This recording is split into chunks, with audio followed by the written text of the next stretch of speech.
शेख साहब अब तो सिगार कम कर दें, वकील तो इतने सिगार नहीं पीते। शेख साहब मुबारक हो, आप अचानक वकील बन गए, आपने बताया भी नहीं। यार ਉਹਨਾਂ ਹੋਰ ਕੀ ਕਾਰਡ ਛਪਾ ਕੇ ਬਣਨੇ ਸੀ ਕਿ ਮੈਂ ਵਕੀਲ ਬਣ ਗਿਆ ਵਾਂ ਜਾਂ ਡਿਗਰੀ ਹਾਸਲ ਕਰਦੇ ਤੂੰ ਨਾਲ ਸੈਲਫੀ ਬਣਾਣੀ ਸੀ।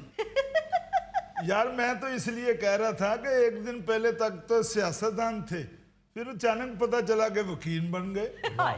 ये अचानक से तुम्हारी क्या मुराद है? मैं को दरख्त से पाक के नीचे गिरा हूं या तुम्हें कोई तार मौसूल हुई है कि बड़ा अफसोस हुआ है शेख रशीद साहब वकील बन गए हैं?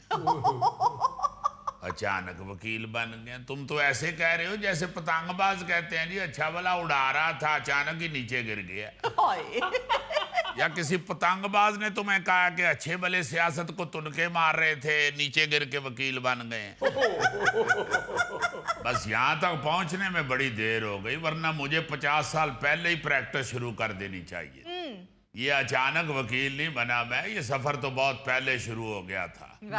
बस गलती से सफर की सिमत तब्दील हो गई। ओहो, गलती से कैसे सफर की सिमत तब्दील होगी जी? ये जिस तरह तू नहीं गलती नाल मुजफ्फराबाद दी बजाय मीरपुर दी बस च बह जांदा। ਸ਼ੇਖ ਸਾਹਿਬ ਇਹ ਗਲਤੀ ਨਾਲ ਨਹੀਂ ਜੇ ਦੂਸਰੀ ਬੱਸ 'ਚ ਪੈਂਦਾ, ਹਵਾ ਤੇਜ਼ ਚੱਲਣ ਦੀ ਹੋਵੇ ਨਾ ਇਹ ਛਾਪਰ ਵਾਂਗੂ ਉੱਡ ਕੇ ਤੇ ਦੂਸਰੀ ਬੱਸ 'ਚ ਵੜ ਜਾਂਦਾ। बस हम सफर तब्दील हो गए तो रास्ते भी बदल गए, लेकिन अब दोबारा इस सफर को वहीं से शुरू करेंगे जहां से रास्ता बदला था। यूं समझ लो कि सियासत या वकील के फन में जो भी रशीद का हिस्सा है, निस्फ सदी का किस्सा है, 2-4 बरस की बात नहीं। अरे वाह वाह वाह वाह वाह। शेख साहब, आप हफीज जलंधरी साहब के शेर में अपना नाम डाल रहे हैं। आपको पता है इस तरह आप पर कॉपीराइट्स का केस हो जाएगा। ओ एक मिनट काकी आराम नाल केसां कोलों घबरा के मैं वकालत शुरू की थी, तू फिर केस दी धमकी देन नहीं। मैंने तो ऐसे ही अपनी स्ट्रगल समझाने के लिए जलंधरी साहब का शेर पढ़ दिया है, वरना मेरा कोई शेर चोरी करने का इरादा नहीं है। मैं जलंधरी साहब की रूह से मादरत के साथ असल शेर भी उनका पढ़ देता हूँ जी।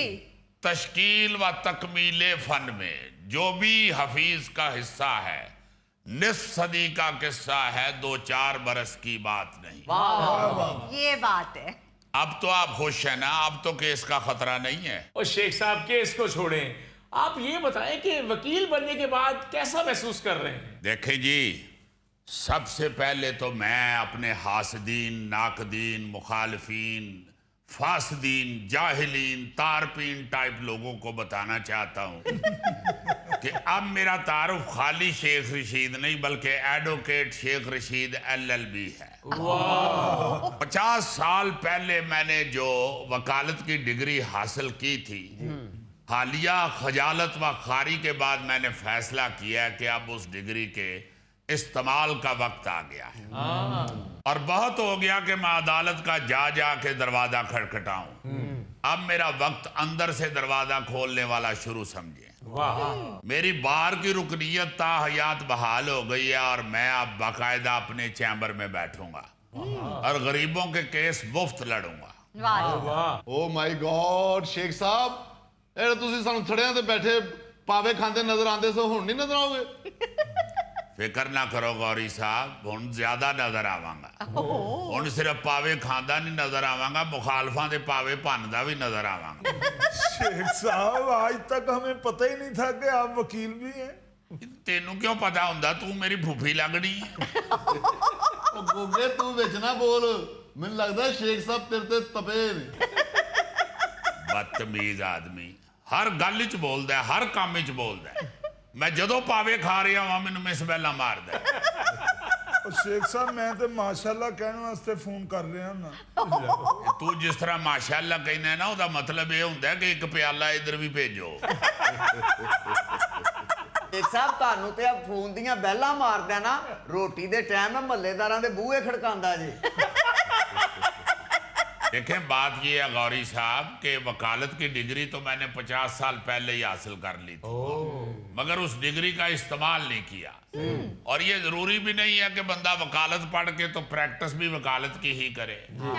मैं सियासत में चला गया, अब सियासत भी मुझसे दूर हो गई हुई है और आपको पता है कि मेरी तो जिंदगी का मकसद ही गरीबों की खिदमत करना है। हाय हाय। क्या बात। तो मैंने सोचा कि मेरा ख्याल है वकालत एक बड़ा अच्छा रास्ता है गरीबों की खिदमत करने के लिए। वाह, तो शेख साहब मुफ्त केस लड़ाया करोगे? इस खुश फहमी च किधरे फड़िया ना जाई।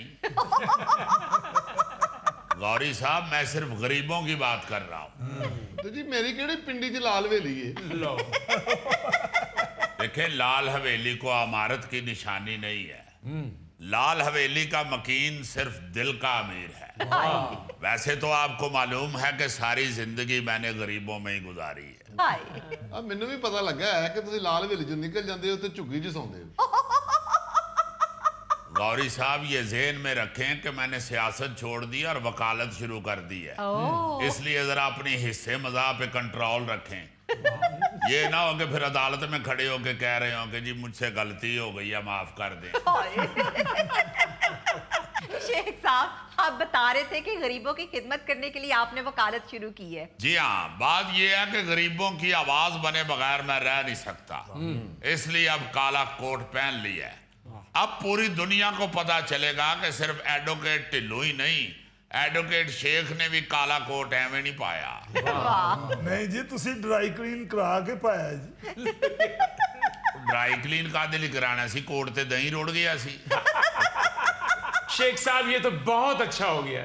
मैं अब आपके पास आऊंगा। मैंने एक मोटरसाइकिल कंपनी पर केस करना है। वो क्यों जी? मैंने एक नई मोटरसाइकिल ली है। मैं जब भी मोड़ मुड़ता हूं मैं गिर पड़ता हूं। तुसी मोटरसाइकिल वाली कंपनी ते केस ना करो, अपने थल्ले 2-2 फुट दियां मजीद लत्तां लवाओ।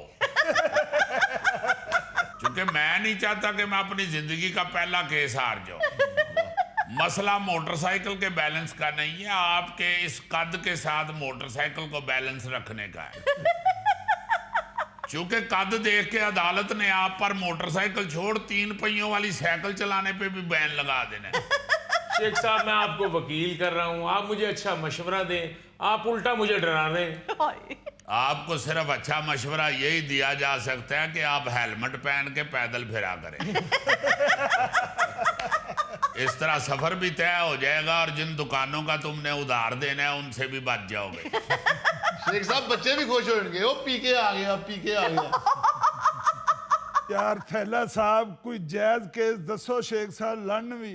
शेख साहब, साडे महल्ले दा तंदूर वाला ना, ਉਹਦੇ ਕੋ ਰੋਟੀਆਂ ਲੈਣ ਜਾਓ ਤੇ ਉਹ ਪੇੜਾ ਛੋਟਾ ਰੱਖਦਾ ਹੈ ਜੀ, ਉਹਦਾ ਤੇ ਕੁਝ ਕਰੋ। ऐसे तेरी ख्वाहिश के मुताबिक अगर पेड़ा तैयार होना शुरू हो गया ना, तो फिर रोटियां तंदूर की बजाय मौत के खूह च ही लानियां पैणियां ने। और मोटरसाइकिल वाला सीखा लैके मौत के खूह च फिरे करे। शेख साहब, मेरे महल्ले दे मुंडियां दे ते केस करो, ਉਹ ਮੈਨੂੰ ਕਾਲਾ ਕਾਲਾ ਕਹਿੰਦੇ ਨੇ। जे चिट्टा चिट्टा कहणगे तो फिर तेरे ते केस हो जाएगा। चलो शेख साहब, चिट्टा ना कहन, गंदमी कह लिया कर। वो अल्लाह को खैर मंग, पहले ही बारिशों की वजह तो गंदम घट हुई है। शेख साहब, आप मुझ गरीब की बात सुने। ओ यार, मैं वकालत शुरू की थी, कोई खराती अदारा नहीं शुरू किया। इस वक्त मैं प्रोग्राम में आया हुआ हूँ, आपने को बात करनी है तो आप मेरे पास आ जाए।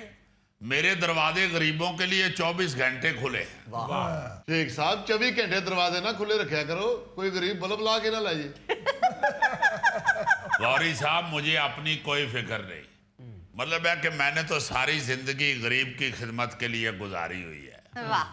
मैंने तो इस ईद पे भी गरीब के लिए ही दुआएं मांगी हैं कि अल्लाह पाक गरीब बेचारे को किसी तरीके से किसी तरफ से सुख दे दे। हाय हाय।